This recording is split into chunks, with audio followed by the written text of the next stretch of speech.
wake up more tired than when you went to sleep. Your dreams feel heavy, dark, incomplete. There's a pressure in your chest you can't name. You tell yourself it's stress, bad sleep hygiene, too much screen time before bed. But somewhere beneath the explanations, you feel it. Something happened while you were unconscious. Something was taken. This isn't about demons in your room or spirits hovering over your bed. This is older, quieter, more intimate. The ancient Gnostics called them archons, not monsters, not devils, but patterns, structures of forgetting. They understood something we've dismissed as superstition, that the greatest theft doesn't happen in daylight. It happens in the space between waking and sleep, in the place where you dissolve. You don't remember most of your dreams. The ones you do remember feel fragmented, distorted, like someone else's memory playing through your mind. You wake up and the day starts immediately. No transition, no recollection. Just a vague sense of heaviness and a body that feels like it's been working all night. You assume this is normal. Everyone feels this way.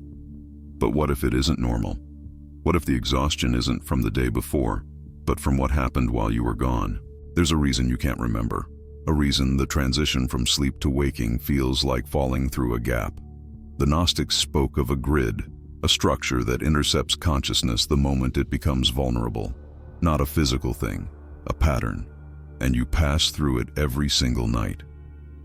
What happens in that passage, in those hours when you are not yourself, when your identity dissolves into something unnamed and undefended, determines how you wake up. Drained, restored, or somewhere in between. But here's what almost no one asks. What if sleep isn't rest? What if it's a doorway you walk through without knowing where it leads?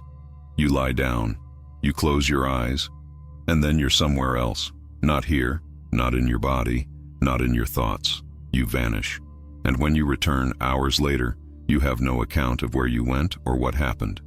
You accept this as natural. But if someone took 8 hours of your waking life and you couldn't remember a single moment, you'd call it trauma. You'd call it theft. The archons weren't described as external beings by the Gnostics. They were described as patterns of distortion, as psychic structures that feed on unconscious energy, on attention that has nowhere to go, on identity that dissolves without awareness. They don't attack, they harvest.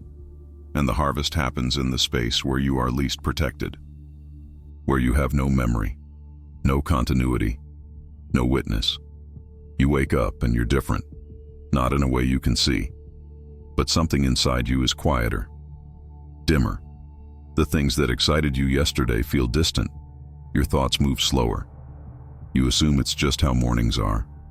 You drink coffee, you scroll, you push forward, but the heaviness remains. It's not physical fatigue, it's something else. A depletion that sits beneath the surface, in your chest, in the back of your mind. Like something inside you spent the night working, producing, giving, and you weren't there to see it happen. This is the pattern almost no one notices. The nighttime depletion that has no clear cause. You didn't stay up late. You didn't drink. You didn't fight with anyone. You just slept. And yet you wake up feeling like you ran a marathon in a place you can't remember. The question isn't whether this happens. The question is what's happening while you're gone, and why you're not supposed to know.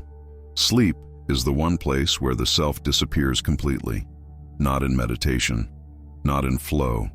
In those states, there's still a thread of awareness, a thin line connecting you to yourself. But in sleep, that line breaks. You let go. You have to. The body demands it. Consciousness releases its grip. And in that release, you become undefended. Open. Diffuse. You stop being a person and become a field of energy with no boundary, no name, no resistance. The Gnostics understood this threshold. They called it the boundary between the material and the psychic, between form and formlessness. And they said the archons wait there, not as creatures, as processes, as harvesting mechanisms embedded in the structure of forgetting itself. When you fall asleep, you don't just rest. You pass through a grid, a psychic filter. And depending on how conscious you are in that passage, you either move through it intact or you leave something behind. Most people have no awareness of this transition. One moment you're lying in bed, thoughts drifting. The next moment, it's morning. Nothing in between. No continuity, no memory. Just a blank space where 8 hours of existence used to be. You assume your consciousness simply turned off, like a machine. But consciousness doesn't turn off. It shifts. It moves into a different state. A state where the rules of waking life no longer apply. Where symbols replace logic. Where the unconscious takes over. And in that state, you are not the one in control. You're generating energy all night. Emotional energy. Psychic energy. The energy of unresolved thoughts, fears, desires, identities. You can't integrate during the day. All of it comes up in sleep. And if you're not aware, if you're not present in that space, that energy doesn't stay with you. It gets dispersed, harvested, drained into patterns that exist beyond your awareness. And you wake up empty, not knowing why. There's a specific feeling that comes with this. A heaviness in the chest. A sense of dread that has no object. You wake up, and before you even open your eyes, you feel it. The weight, the pressure, not sadness, not fear. Something older, like you've been carrying something all night and you don't know what it is. You get up. You move through the day, and the feeling follows you. Quiet, persistent, unnamed. This isn't depression. Depression has a quality of collapse, of downward pull. This is different. It's a depletion, a sense that something inside you is being used, siphoned. You feel it most in moments of stillness. When you stop moving, stop distracting yourself, and just sit, the heaviness returns, and with it, a question you don't want to ask. Where is my energy going? The ancient texts describe this as the Archon Night Harvest, a systematic extraction of vital force that happens outside of conscious awareness. But here's the key. It's not personal. It's not because you're weak or cursed or targeted. It's structural.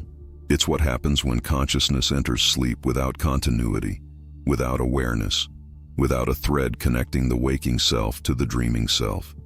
The gap between those two states becomes a space of loss, and you feel that loss every morning, even if you don't have words for it. You might notice it in your dreams themselves. They're not yours. They feel imposed, scripted, like you're watching someone else's story or moving through a set designed by something that doesn't know you. The symbols don't resonate. The emotions don't connect. You wake up and you can't shake the feeling that you were somewhere you weren't supposed to be, doing something you didn't choose. And the exhaustion that follows isn't from rest. It's from labor, psychic labor, in a place you can't remember, for a purpose you never agreed to. The Gnostics called it the dream grid, not a physical structure, a psychic one, a field of patterns and scripts that intercept consciousness the moment it becomes formless. When you fall asleep, you don't just drift into darkness. You enter a space that's already organized, already populated, already designed to pull your energy in specific directions. The dreams you have aren't random. They follow patterns, patterns that repeat, patterns that drain. You've had the same dream themes for years, the ones where you're unprepared for something, where you're late, lost, or exposed, where you're trying to speak and no one hears you, where you're running but your legs won't move. These aren't personal neuroses. They're scripts, archetypal patterns embedded in the collective unconscious. And when you enter sleep without awareness, without a stable center, you become a participant in those scripts. You play a role. You produce emotional energy, and that energy feeds the pattern itself. This is the harvest. Not a literal extraction by external beings, but a structural siphoning that happens when consciousness dissolves into unconsciousness without continuity. The grid is made of unresolved collective fears, desires, and identities. It's held in place by billions of people entering it every night, generating the same emotional frequencies, reinforcing the same loops. And as long as you enter sleep unconscious, you contribute to it, you feed it, and you wake up depleted because you've been working all night to sustain patterns that don't serve you. Most people live their entire lives in this cycle. Sleep, dream, wake up tired, repeat. They never question it because everyone around them is doing the same thing. But the exhaustion compounds, year after year, until the depletion becomes baseline. until waking up drained feels normal. And the idea that sleep could be restorative, that you could wake up energized and clear, becomes a fantasy, something that only happens on vacation or after medication. But it's not supposed to be that way. There's a specific moment every night where it happens. The moment you let go. The moment between waking and sleeping. You feel it sometimes. That strange pull. That sense of falling inward. Your thoughts dissolve. Your body becomes distant. And for a brief second, you're aware of the transition. You feel yourself slipping. And then it's gone. You're asleep. And you don't remember the passage. That moment, that threshold, is where the grid intercepts you. It's where your consciousness, now diffuse and unanchored, becomes subject to patterns instead of creating them. In the waking state, you have an identity, a sense of self, a boundary. But in that transition, the boundary dissolves, the self diffuses. And what remains is raw awareness mixed with emotion, memory, and unconscious content. And all of it is vulnerable. All of it can be shaped, directed, and drained by structures that exist in that space. The archons don't need to be real entities for this to be real. They're symbols, metaphors for unconscious processes that harvest energy from undefended awareness. Carl Jung spoke of autonomous complexes, patterns in the psyche that act independently, that drain energy, that operate below the threshold of conscious control. The Gnostics called them archons. The mechanism is the same. A part of you that isn't you, that feeds on you, that uses your energy to sustain itself, and it activates most powerfully in sleep. You might feel this when you wake up from certain dreams. Not all dreams, but specific ones, the ones that feel heavy, sticky, like they're clinging to you even after you open your eyes. You try to shake them off, but they linger. They color your mood. They drain your vitality. And you wonder why a dream, something that isn't even real, can have such a strong effect on your waking state. The answer is simple, because it was real. Not literally, but energetically. You were there, you participated, and you left something behind. Most people go through life never realizing how much energy they lose in sleep. They think the tiredness is from work, from stress, from aging, and those things contribute. But beneath it all is a deeper drain, a nightly depletion that has nothing to do with physical rest and everything to do with psychic vulnerability. You spend a third of your life unconscious, and in that unconsciousness, you're producing energy you never reclaim. This is why practices like lucid dreaming, dream recall, and sleep awareness have always been part of esoteric traditions. Not because dreams are mystical, but because they're the one space where you are completely undefended, where the unconscious takes over. And if you have no awareness in that space, no continuity, no stable witness, you become subject to whatever patterns are active in the collective field.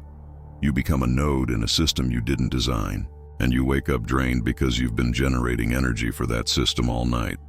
The cost accumulates, year after year. You start to feel it in your 30s, a baseline fatigue that never fully lifts. In your 40s, it deepens. You need more sleep, but sleep doesn't restore you. You wake up and the heaviness is already there. Not from anything you did, just from being alive, from entering sleep unconscious and leaving parts of yourself behind. The vitality you had in your 20s isn't just lost to time. It's lost to the nightly harvest, to the grid, to the unconscious patterns that feed on diffuse awareness. And the worst part is, you're not supposed to notice. The system is designed to be invisible. Sleep is normalized as a passive state. Dreams are dismissed as meaningless. And the idea that you could be aware during sleep, that you could maintain continuity of consciousness through the transition, is treated as fantasy. But every mystical tradition knew otherwise. They knew sleep was a battleground, a threshold, a place where you either remain intact or dissolve into patterns that aren't yours. Every morning you return, but you don't remember the journey back. One moment you're in a dream, fragmented, diffuse, moving through strange spaces with no logic, no continuity, and then you're here, in your bed, in your body, in your life, awake. But the transition between those two states is blank. You don't remember crossing back. You don't remember re-entering your identity. It just happens, and you accept it as normal. But what if something happens in that return? What if the way you come back determines what you bring with you? Every night, you leave. You dissolve. You move through spaces that have no physical correlation. And every morning, you reform. You re-enter the structure of self. But if that process happens unconsciously, if you're not present in the return, then you don't come back whole. You come back missing pieces, missing energy, missing clarity, and you compensate by pushing harder during the day, by consuming more, by staying distracted, by never stopping long enough to feel the depletion. This is the cycle. Sleep unconscious, wake up drained, push through the day, collapse at night, repeat. And the grid remains invisible because you never question the pattern. You never ask why sleep doesn't restore you, why dreams feel like work, why you wake up feeling like you've been somewhere you don't want to remember. The system depends on your unconsciousness, on your acceptance, on your belief that this is just how life is. But there's a crack in the pattern, a moment where you can interrupt it, not in the waking state, not in the day, but in the transition itself, in the moment you fall asleep, in the moment you wake up, in the space between dissolution and return. That's where awareness can re-enter. That's where the thread can be re-established. And once you're aware in that space, the grid loses its grip. Because you're no longer unconscious, you're no longer undefended, you're present, and presence cannot be harvested. You've been having the same dreams for years. Not identical, but structurally the same. The themes repeat, the emotions repeat. The sense of being trapped, unprepared, exposed, powerless. You wake up and you recognize the feeling. You felt it before, hundreds of times, and every time you tell yourself it's just a dream, just your mind processing stress. But the repetition itself is the message. The fact that you return to the same patterns, night after night, means you're caught in a loop. And the loop isn't personal, it's collective. The archontic grid doesn't create new content. It recycles. It uses the same fears, the same desires, the same identity structures that have been circulating in the collective unconscious for centuries.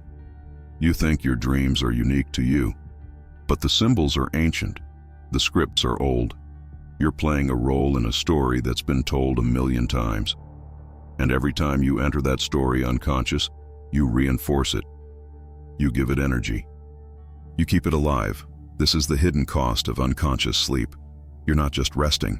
You're participating in a recycling system, a system that uses your energy to sustain outdated patterns, unresolved collective trauma, and psychic structures that no longer serve anyone. And the more you participate, the harder it becomes to break free. Because the pattern becomes familiar, the exhaustion becomes normal, and the idea that you could wake up clear, energized, and free from the weight of the night becomes unimaginable. The repetition itself is the prison, not the content of the dreams, but the fact that they repeat, that you return to the same spaces, the same emotions, the same sense of powerlessness, over and over, and each return reinforces the structure, makes it stronger, makes it harder to see, until the only way out is to become conscious inside the pattern itself, to recognize while you're dreaming that you're dreaming, to break the script from within, to stop playing the role, and reclaim the energy you've been giving away. There's no technique here, no method to protect yourself, no ritual to block the harvest. Because the harvest isn't external, it's internal. It's what happens when you enter sleep without awareness, when you dissolve without continuity, when you let go completely and trust that you'll return intact. And most of the time, you do return, but not whole, not restored, just functional enough to repeat the cycle. The Gnostics didn't defeat the archons. They recognized them. They saw the patterns. They understood that the grid isn't something you fight. It's something you become aware of. And in that awareness, the mechanism loses its power, not because you block it, but because you stop feeding it. You stop participating unconsciously. You stop giving your energy to scripts you never chose. You'll still sleep. You'll still dream. But the quality of that sleep changes when you bring awareness to the threshold, when you notice the moment of falling, when you recognize the space between waking and sleeping as a space of choice. Not always, not perfectly, but enough to interrupt the pattern, enough to remember, even for a moment, that you are not the dream. You are the one watching, the one aware. And that awareness, however brief, is enough to stop the harvest. This isn't about protection, it's about presence. And presence doesn't require belief. It doesn't require faith in archons or grids or ancient knowledge. It just requires you to notice, to pay attention to the moment you dissolve, to stay aware, even for a second, in the space where you usually vanish. That's all. And in that noticing, something shifts. The heaviness lightens, the dreams change, and you begin to wake up not drained, but quiet, not restored by sleep, but restored by awareness, by the simple act of not disappearing completely into the night,